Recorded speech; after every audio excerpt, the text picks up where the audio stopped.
Hoje, conforme o nosso costume, nós iremos retornar para a nossa exposição do Antigo Testamento.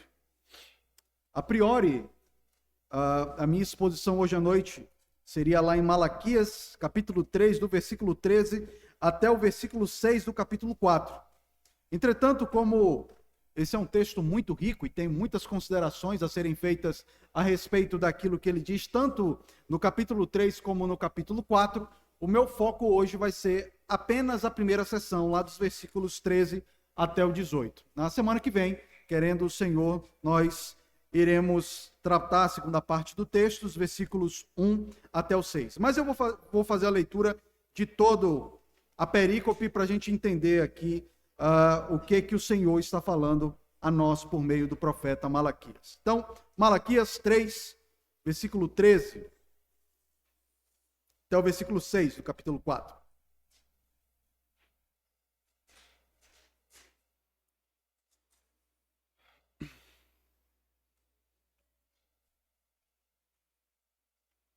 Ouçamos então a voz do Senhor que nos diz o seguinte, em Malaquias capítulo 3, a partir do versículo 13. As vossas palavras foram duras para mim, diz o Senhor. Mas vós dizeis, que temos falado contra ti? Vós dizeis, inútil é servir a Deus. Que nos aproveitou termos cuidado em guardar os seus preceitos e andar de luto diante do Senhor dos Exércitos. Ora, pois nós reputamos por felizes os soberbos. Também os que cometem impiedade prosperam. Sim, eles tentam ao Senhor e escapam. Então, os que temiam ao Senhor falavam uns aos outros. O Senhor atentava e ouvia. Havia um memorial escrito diante dele para os que temem ao Senhor e para os que se lembram do seu nome. Eles serão para mim particular tesouro. Naquele dia que preparei, diz o Senhor dos Exércitos. Poupá-los-ei como um homem poupa a seu filho que o serve. Então vereis outra vez a diferença entre o justo e o perverso, entre o que serve a Deus e o que não o serve. Pois eis que vem o dia e arde como fornalha. Todos os soberbos e todos os que cometem perversidade serão como restolho. O dia que vem os abrasará, diz o Senhor dos Exércitos, de sorte que não lhes deixará nem raiz nem ramo. Mas, para vós outros que temeis o meu nome, nascerá o sol da justiça, trazendo salvação nas suas asas. Saireis e saltareis como os bezerros soltos da estrebaria. Pisareis os perversos, porque se farão cinzas debaixo das plantas de vossos pés. Naquele dia que preparei, diz o Senhor dos Exércitos. Lembrai-vos da lei de Moisés, meu servo, a qual lhe prescrevi em Horebe para todo Israel, a saber, estatutos e juízos. Eis que eu vos enviarei o profeta Elias, antes que venha o grande e terrível dia do Senhor. Ele converterá o coração dos pais aos filhos e o coração dos filhos a seus pais, para que eu não venha e fira a terra com maldição. Amém. Vamos orar, queridos, pedir ao Senhor que fale o nosso coração, pedir a Ele que seja misericordioso e revele a nós o seu querer por meio da sua palavra. Oremos. Bondoso Pai, nós te louvamos, agradecemos pelo privilégio de estarmos reunidos com teu povo para podermos meditar na tua lei, sermos instruídos nela e mais uma vez rogamos a ti, se apieda de nós, Senhor. Nos faz ver a glória do Evangelho de Cristo por meio desse texto, nos faz também, Senhor, nos tornar frutíferos, tal como a tua palavra diz, que a palavra que sai da tua boca, ela não volta vazia e que de fato, tudo quanto a tua palavra diz aqui, possa encontrar espaço no nosso coração e que tudo que iremos observar por meio da exposição da tua palavra, possa vir a inflamar o nosso coração na tua presença. Esse é o nosso pedido, em nome do Senhor Jesus. Amém. Irmãos, nós aqui acabamos de ler as últimas palavras do Antigo Testamento. Deus só volta a falar com seu povo 400 anos depois, por meio do seu servo João Batista. Esse tempo de 400 anos é considerado um período de silêncio profético em que Deus não levantou nenhum outro tipo de profeta em Israel. Mas esse silêncio de Deus foi rompido com a chegada de João Batista, que é considerado o último profeta da antiga aliança, aquele que antecede a chegada do supremo profeta, o Senhor Jesus Cristo. No texto que acabamos de ler, vemos o registro do último diálogo entre Deus e o seu povo, registrado pelo profeta Malaquias.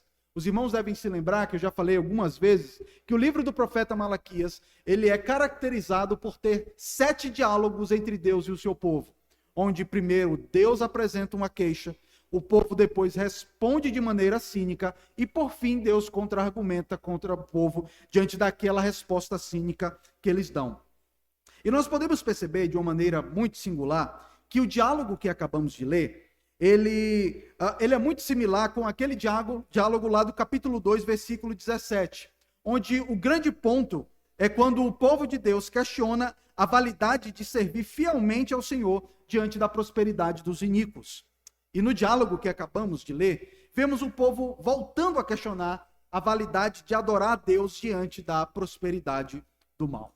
Na primeira vez em que eles questionaram a Deus sobre a validade de servi-lo, lá no capítulo 2, versículo 17, Deus respondeu falando duas coisas. Peço que vocês abram comigo, nós vamos olhar alguns textos aqui na nossa exposição, é importante para que a gente possa rememorar e entender exatamente qual é o pano de fundo daquilo que está sendo dito. Lá no capítulo 2, versículo 17, veja o que eles falam aqui. Enfadais o Senhor com as vossas palavras e ainda dizeis, em que o enfadamos? Nisso que pensais. Qualquer que faz o mal passa por bom aos olhos do Senhor, e é desses que ele se agrada. Ou, onde está o Deus do juízo? O questionamento do povo aqui é justamente isso. Qual é a vantagem de servir a Deus se parece que Deus gosta de quem não presta? Se parece que Deus abençoa e faz prosperar aquele que é mau. E nós vemos, a partir do capítulo 3, versículo 1, a resposta de Deus. Essa resposta é composta por 2 pontos. Primeiro, Deus fala que vai enviar um mensageiro. Vejam comigo, capítulo 3, versículo 1. Eis que eu envio o meu mensageiro que preparará o caminho diante de mim. A imagem do mensageiro, como nós vimos nessa exposição, é a ideia de alguém que chega para pré-anunciar a chegada de um monarca ou de alguém muito importante. E nós vimos que Deus cumpre tudo isso quando envia João Batista. João Batista é o mensageiro que Deus disse que haveria de mandar. A segunda coisa que Deus disse que ia fazer está na segunda parte do versículo 1 do capítulo 3. Deus fala que ele mesmo haveria de vir para habitar no meio do seu povo. Ele diz, de repente, ou em seguida à chegada do mensageiro, virá ao seu templo o Senhor, a quem vós buscais, o anjo da aliança, a quem vós desejais. Eis que ele vem, diz o Senhor dos exércitos. E ainda nessa resposta, ele diz que ele vem para fazer 2 coisas.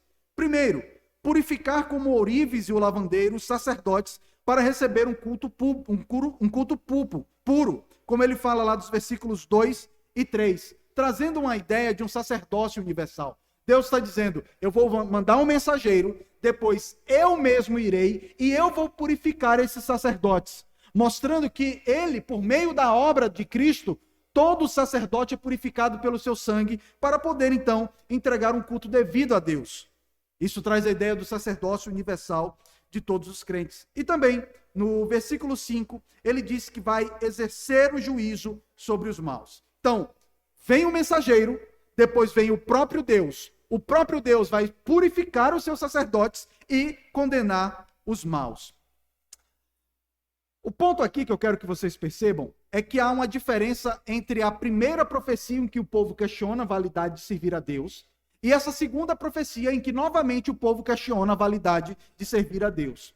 Nessa segunda vez, Deus responde esse questionamento sobre a validade de servi-lo, apontando para o dia do juízo. Então, eu quero que vocês percebam aqui a progressão da profecia de Malaquias. Em primeiro lugar, ele responde o questionamento apontando para a primeira vinda de Cristo, que é o que está lá do capítulo 2, versículo 17, até o versículo 3 do capítulo 3.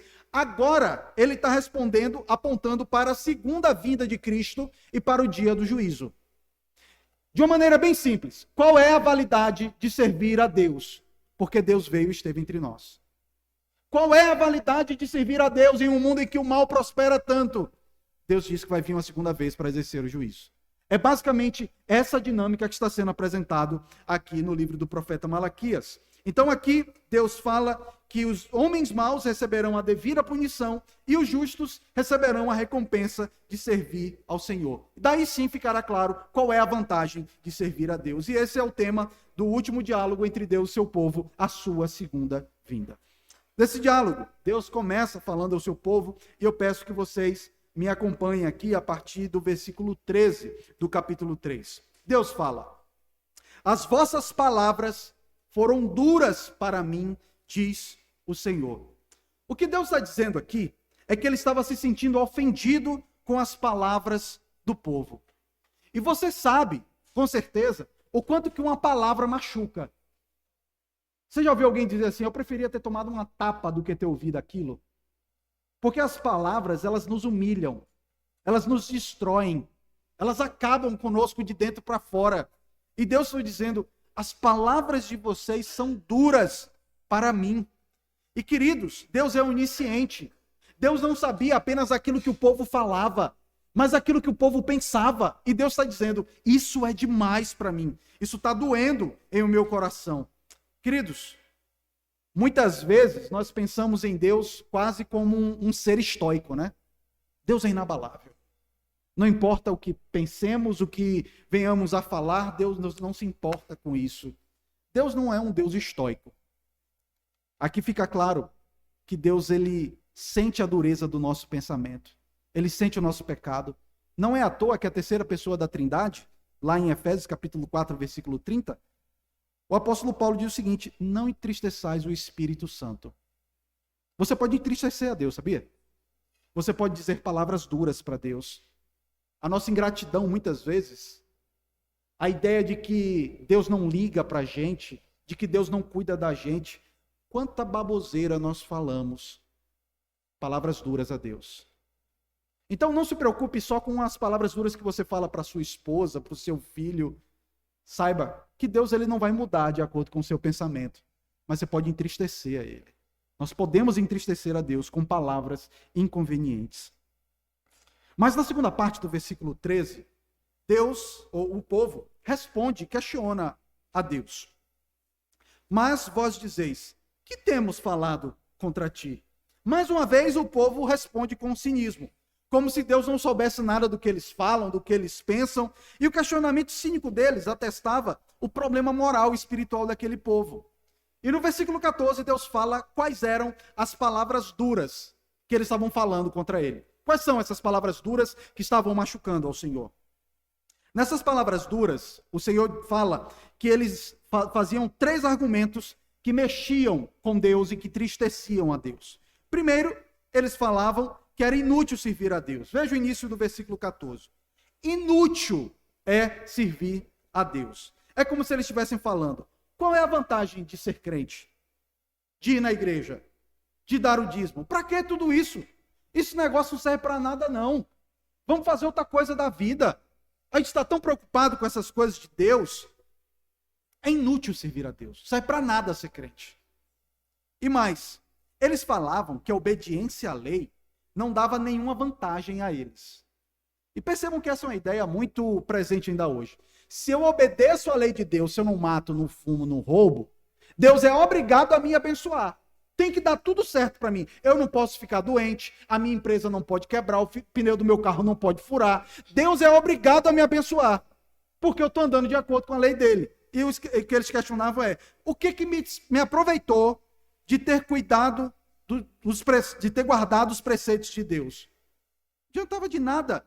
O ponto deles, queridos, era diante da realidade de que eles, como povo de Deus, que guardavam a lei de Deus, eram um povo vassalo dos persas. Eles continuavam como uma pequena nação, fraca, sem ter muitas condições, e os persas não paravam de crescer, de serem ricos, prósperos e de subjugá-los.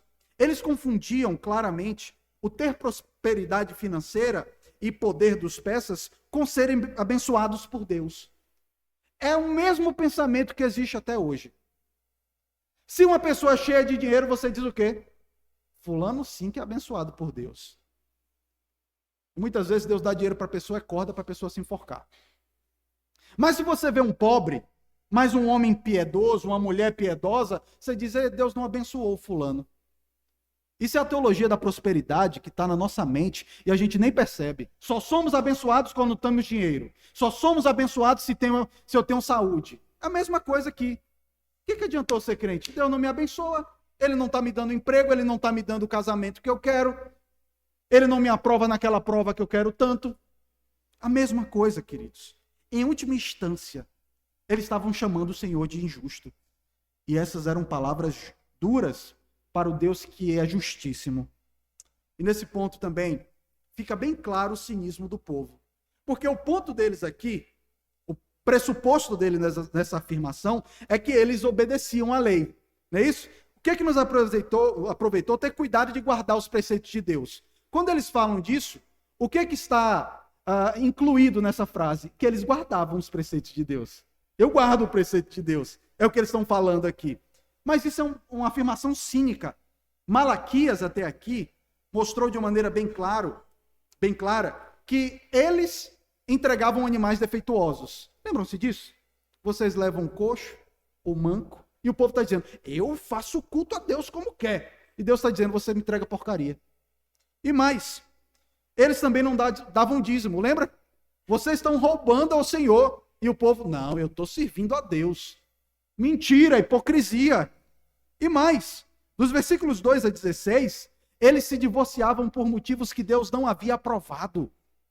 E se diziam crentes, fiéis ao Senhor, tementes à lei do Senhor.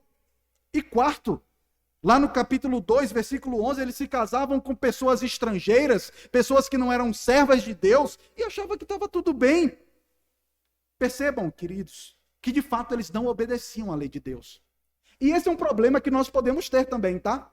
Um autoconceito sobre nós mesmos. Nós dizemos, eu sou tão bonzinho, eu dou o dízimo, eu vou na igreja, mas Deus prescruta o seu coração, ele sabe exatamente o que você quebra. Então nunca diga que você cumpre completamente a lei, que você sabe, porque você não sabe, você quebra a lei do Senhor. Não ache que o Senhor não tem motivos para fazer alguma coisa contra você, porque você sempre vai ser um pecador. Não argumente inocência diante de um Deus que é justo. Um Deus que, para perdoar pecados, teve que enviar o seu filho para morrer na cruz. Nós não podemos argumentar inocência nunca. Então, queridos, em terceiro lugar, eles ainda falavam de que de nada adiantava andar de luto diante de Deus. Finalzinho do versículo 14. E em andar, o que adiantou andar de luto diante do Senhor dos Exércitos?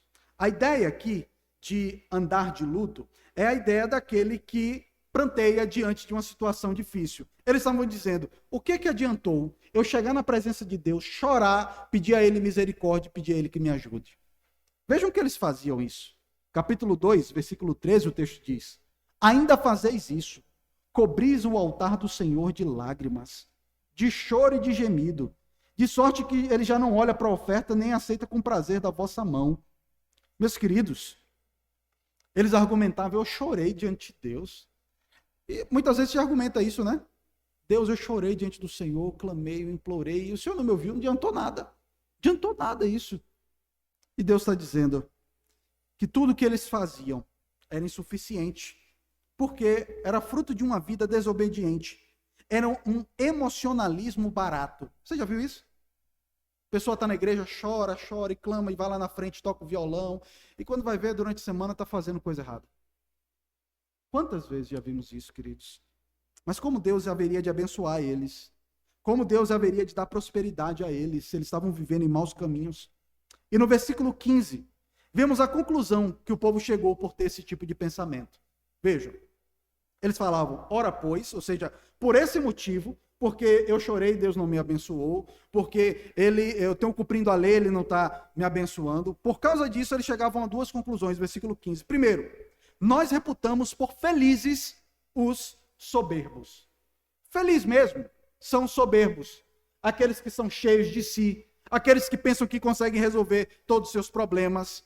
E a palavra utilizada aqui para felizes é uma palavra que tem a mesma raiz daquela primeira palavra encontrada no Salmo 1, versículo 1. Bem-aventurado. Vocês conseguem perceber a loucura que eles estão falando? A lei do Senhor diz: bem-aventurado é aquele que teme ao Senhor e anda nos seus caminhos. Bem-aventurado é aquele que medita na lei do Senhor. E eles dizem: bem-aventurado mesmo é o soberbo. Meus queridos, que loucura. Que loucura. Lembram-se quando o próprio Senhor Jesus Cristo, lá em Mateus 5:3, diz: bem-aventurados os humildes, porque deles é o reino dos céus. Isso mostra, queridos, como que pensamentos pecaminosos nos levam a uma péssima teologia. Começamos a pensar coisas que não fazem sentido diante de Deus. E daqui a pouco a gente vai estar chamando o bom de certo, o errado de certo. É assim que funciona. Vamos começando a bater palma para aquilo que é abominável aos olhos do Senhor. E o Senhor, ainda no versículo 15, o povo ainda fala o seguinte: também os que cometem impiedade prosperam. Sim, eles tentam ao Senhor e escapam. Mais uma vez, a ideia de que a prosperidade financeira deles era sinal da bênção de Deus. E mais, a ideia de que eles chegavam na frente de Deus, atentavam a Deus, e Deus não fazia absolutamente nada. Como se Deus fosse um Deus panaca. É isso que eles estão falando. Deus, o Senhor é um Deus boboca. O Senhor não faz nada. Absolutamente nada diante da impiedade. Eles tentam ao Senhor e escapam porque eles ficam sem punição nenhuma. Isso nos mostra como que o pecado cega e faz com que cheguemos a conclusões erradas sobre Deus e sobre sua justiça. Apenas um coração endurecido pelo pecado é que faz com que uma pessoa chegue a uma conclusão errada como essa sobre Deus. E é diante dessas falsas conclusões, conclusões ímpias sobre o ser de Deus, que no versículo 16, Deus começa a destacar um outro grupo. Até então ele está falando de um grupo de pessoas que estão no meio do povo de Deus e que estão falando mal de Deus. Agora então no versículo 16, eles apresentam um outro grupo que são aqueles que temem ao Senhor.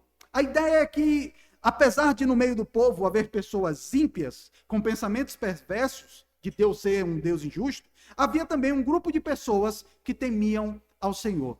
Esse versículo 6 mostra algo muito precioso. Como que Deus sempre mantém um remanescente fiel em meio à impiedade dos homens. E gravem esse conceito, de que Deus mantém sempre um remanescente fiel em meio à impiedade dos homens. Lembram-se antes do dilúvio? A impiedade cresceu, a maldade se multiplicou, mas Deus achou graça em Moisés. Lembram-se?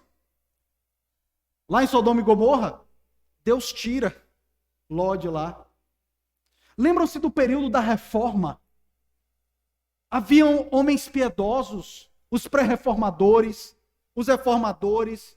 Deus estava ali cuidando do seu remanescente fiel, de tal forma de que nós podemos ter a certeza de que nunca houve um período na história em que Deus não estivesse guardando aquele povo que lhe pertence.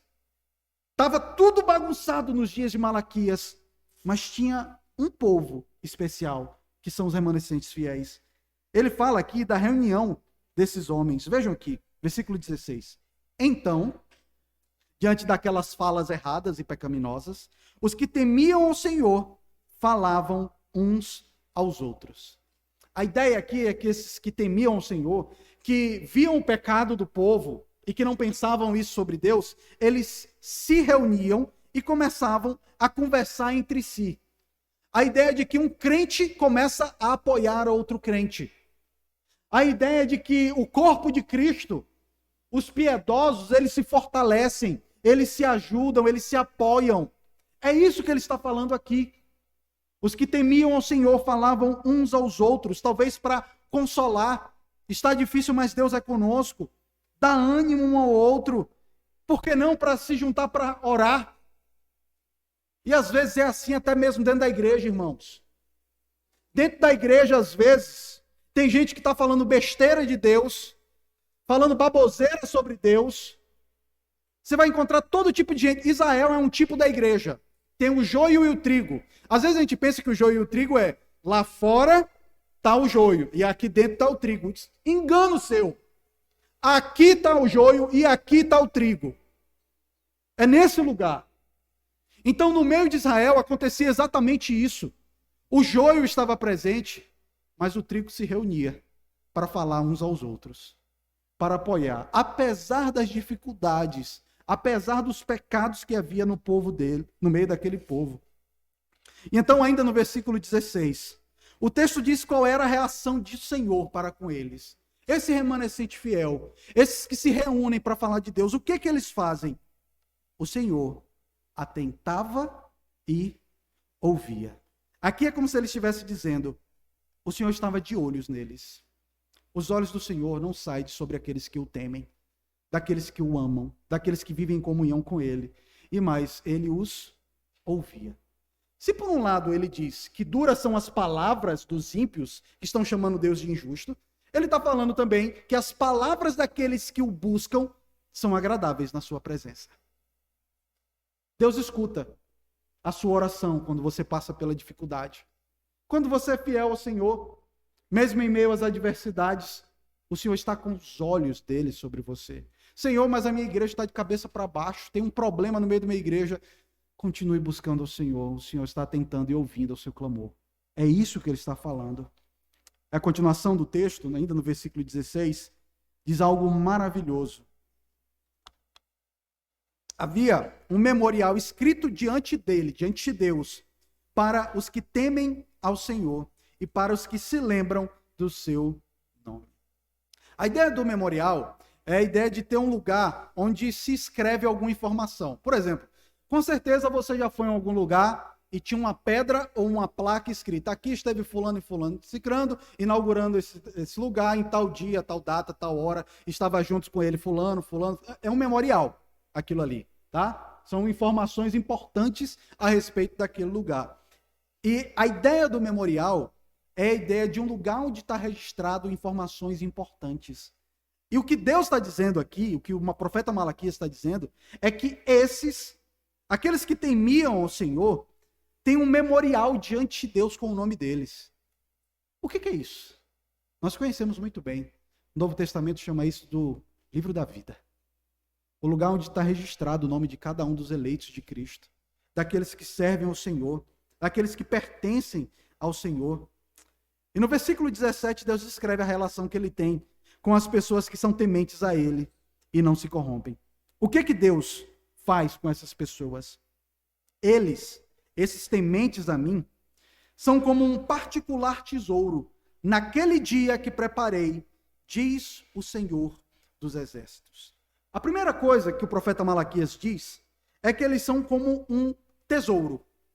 Você tem algum tesouro, alguma joia, talvez de família, um anel que você ganhou, um brinco? É um tesouro. É algo que você guarda, ou então alguma coisa que tem algum significado emocional para você. É um tesouro que você não quer perder, não quer que seja roubado. Mas eu quero que vocês percebam ainda mais que ele fala que é um particular tesouro. Eu gosto de ilustrar essa expressão da seguinte maneira. Geralmente, em momentos de festa, seja formatura, casamento, há um hábito entre filhas e mãe de emprestar joias. Já viu isso? Um empresta um brinco para outra, a correntinha para outra, a pulseirinha uma para outra, e ambas vão bonitas para aquela festa. Não é isso? Mas tem uma joia que uma mãe nunca emprestaria para uma filha. A sua aliança. Isso aqui. É uma joia particular. Você não empresta, você não vai. É só da mãe. A rainha Elizabeth, ela era conhecida por ser uma mulher que amava joias. Tinha muitas pedras preciosas, correntes bonitas, mas tinha uma joia que ela não podia emprestar para ninguém. A sua coroa. A coroa de rainha dela. E Deus está dizendo que no dia de Cristo, aqueles que temem a Ele, aqueles que se reúnem para buscar a presença dEle, vão ser como esse tipo de joia. Uma joia que ninguém toca. Uma joia que ninguém mexe. São meu tesouro particular, diz o Senhor dos Exércitos. Os eleitos pertencem a Ele. E meus queridos, e Ele fala que é um tesouro naquele dia que preparei. Qual dia? Na exposição da semana que vem nós vamos falar mais sobre esse dia. Mas até aqui acompanhe que ele está falando a respeito sobre o dia do juízo. No dia do juízo, tanto o joio quanto o trigo estarão diante dele. Mas aqueles que pertencem ao Senhor, que temem e guardam a sua lei, esses vão ser como um tesouro nas mãos do Senhor. Sobre esses que temem ao Senhor, ainda é dito, versículo 17, na segunda parte: poupá-los-ei como um homem poupa a seu filho que o serve. Nós conhecemos bem que na cultura do Oriente Médio, os filhos que serviam aos pais geralmente tinham mais privilégios. Vocês devem se lembrar da parábola do filho pródigo, onde o irmão mais velho, ele questiona o pai, né? Por que ele deu tanto patrimônio para aquele outro irmão? Ele diz: filho, tudo aquilo que é meu é teu, você não está me servindo aqui? Lembram-se? E ele está falando justamente, trazendo essa imagem, que o filho que serviu ao pai, ele tinha privilégios sobre os outros. E ele está dizendo aqui que vai poupar aqueles servos dele, como um homem poupa o filho a quem o serve. Eles tinham muitos privilégios especiais. Os que temem ao Senhor, por serem tratados como esse tesouro particular e terem privilégios de um filho que serve ao pai, é dito sobre eles no versículo 18.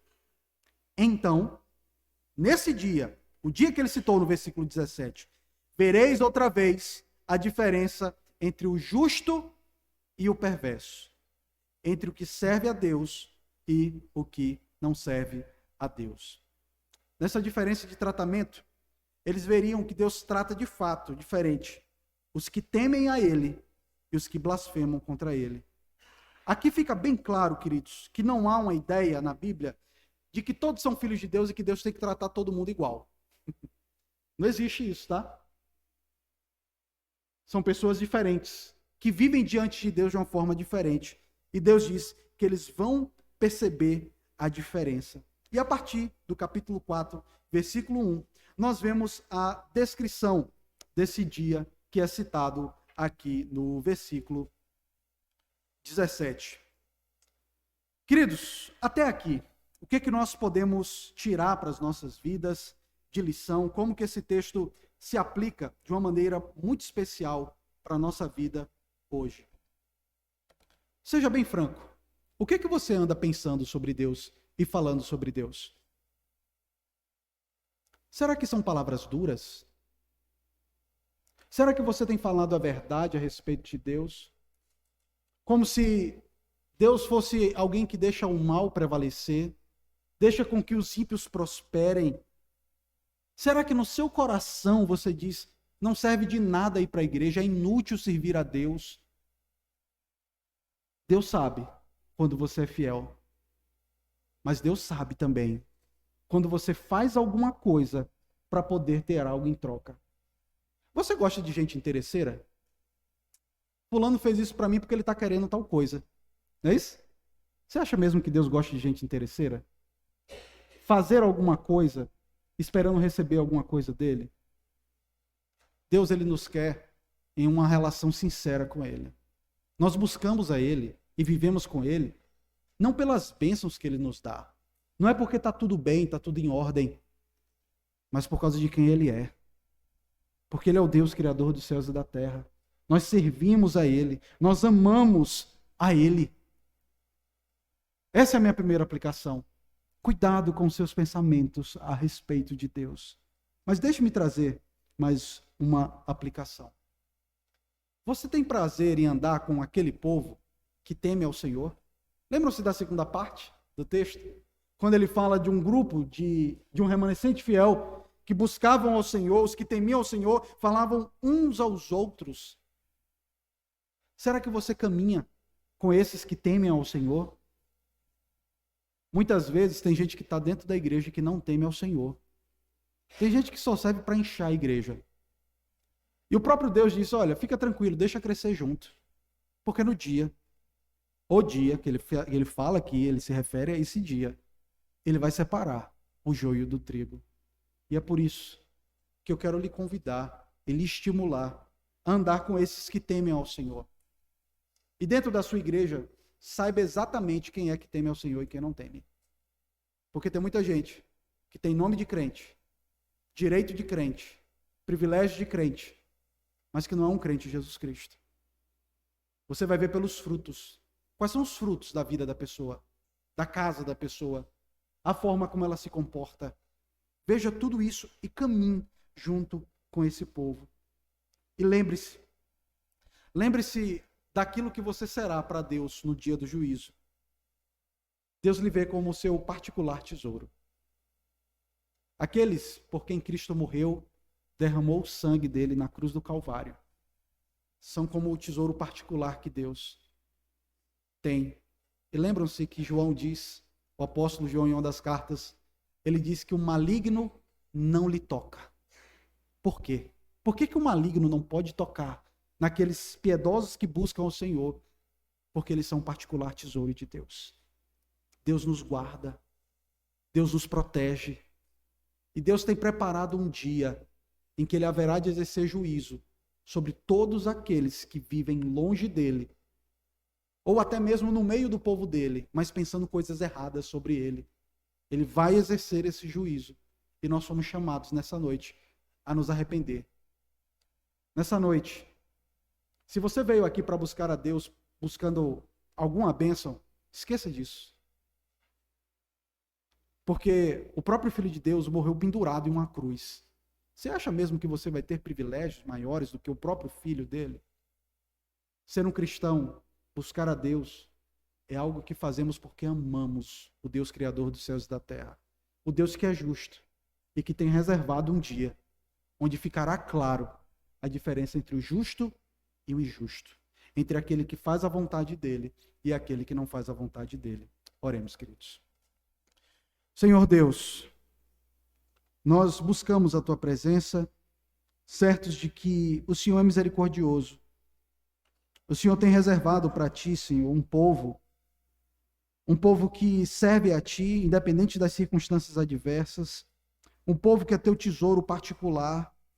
E nós pedimos, Senhor, que o Senhor nos purifique, que o Senhor nos prepare para esse dia, e que nós, Igreja de Cristo, possamos nos unir uns aos outros na expectativa desse dia do juízo do Senhor.